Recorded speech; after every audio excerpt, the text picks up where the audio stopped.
of planning.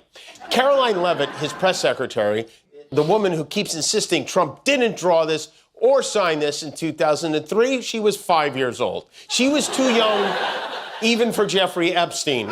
Frankly ridiculous that anyone in this room would even suggest that President Trump is doing anything for his own benefit. Jimmy Kimmel looked into the camera, rolled a clip of the president gushing about his 28-year-old press secretary's lips, and asked the only question any normal workplace would ask. Does the White House have HR? That was Jimmy Kimmel's entire thesis in one line. Funny because it's true, brutal because it's obvious. The bit didn't need fancy editing or a gotcha interview. It needed Trump's own words. A studio that collectively winced and a desk anchor who knows exactly how to turn this is not okay into a laugh you can't shake off by morning. Let's rewind 30 seconds before the laugh. The setup was simple. The president mid-jaggle on Air Force One praising Karoline Leavitt in terms better suited to a maximum cover shoot than a briefing room. He vowed he'd never replace her and marveled that her lips moved like a machine gun. Kimmel didn't oversell it. He played the quote, paused long enough for the audience to feel the secondhand embarrassment, and then slid the knife with a deadpan. How's Karoline doing? Is she doing good?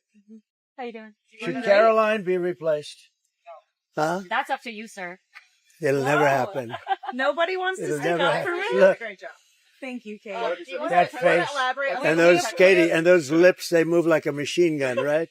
These people are so certain he didn't do this. Well, he's never lied before. Listen, even his lies have other lies on top of them. When the Wall Street Journal broke this story... Does the White House have HR? The room broke because that's the one thing this White House never plans for. An adult in the building whose job is to say, sir, no. That's the moment you call exposed on live TV.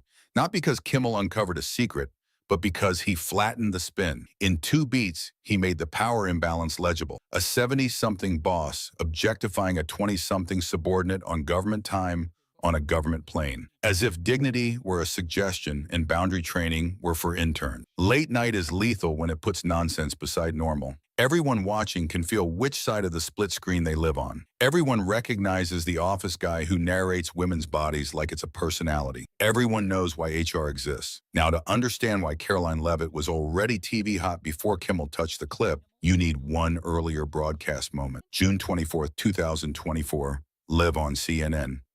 Was referring to, and I'll let her speak for that. But again, when it comes to the FBI and the Department of Justice, they are more than committed to ensuring that bad people are put behind bars. They have an operation going on right now called Summer Heat, which has our murder rate trending in the lowest direction in United States history. Compared to other Trump signatures from that era, they're almost exactly the same. They all end with a long D, which I can only assume is Trump overcompensating for a small. B. Karoline, then a campaign spokeswoman, sat for an interview and chose to torch the network's moderators instead of answering questions. Casey Hunt cut her off mid-attack and ended the segment on air. The cutoff ricocheted through morning shows, panels, and a week of Are We Doing This debates. That clip is the origin story for why Leavitt became a steady character in the news ecosystem. She was a messenger who treated media hits as cage matches. She's now the face of the briefing room, and the White House's most powerful man can't stop talking about her face. Kimmel didn't invent the storyline. He clarified it. She's not just a spinning machine. She's a 20-something being publicly objectified by the boss who hired her. And the country is supposed to pretend it's charming. Here's where Kimmel earns his keep as an editor more than a comedian. He knows the temptation is to dunk on Leavitt herself, to replay her snipes, and mix in the CNN cutoff for laughs. He doesn't take the bait. He aims higher. His target is the rot.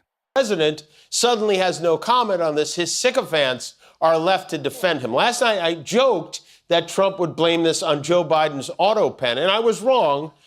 That's why the joke works across politics. You don't have to hate the administration to understand that a president praising a subordinate's lips like he's narrating a calendar is not governance. It's a walking HR training video. It also fits a bigger Kimmel pattern that's been brutal on Trump in 2025. Play the tape, roll the receipts, ask one normal world question. That's after his surprise suspension in September. In quick reinstatement, Kimmel came back with a vengeance, less thirsty for applause, more obsessed with receipts. He's been calmer than the firestorms around him, which makes the hits land harder. And because Trump and his orbit cannot resist the urge to clap back, Kimmel's one-liners keep turning into two-day stories, exactly the opposite of what any professional comm shop wants. when the boss has just said something wildly inappropriate. If you're on YouTube, subscribe to Elite Nastologia for more clean edits